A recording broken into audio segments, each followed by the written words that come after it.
Brazil, Argentina, কোন মুসলমানের বাচ্চা যদি তার কাছে প্রিয় হয়, এটা আল্লাহর কসম আমি বললাম, তোর ঈমানের সমস্যা, তোর ঈমানের সমস্যা, তোর ঈমানের সমস্যা, তোর মুসলমানিত্বের সমস্যা।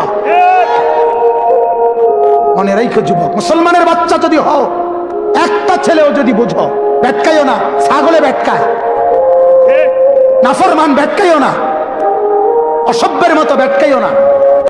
ব্যাটকানের লেগে বলছি না, হাসার জন্য বলি নাই বেটা। ব্রাজিলের খেলোয়াড় কি তোমার বাপ? ব্রাজিলের সমস্ত খেলোয়াড় বেঈমান। বেঈমান কিনা? কথা বলেন না কেন? ব্রাজিলের খেলোয়াড় কাফের, আর্জেন্টিনার খেলোয়াড় কাফের। কাফের কেমনে মুসলমানের প্রিয় হয়? কোন মুসলমানের বাচ্চা কাফের নাম নিয়ে শিক্ষারে কেমনে? কথা বলেন না কেন?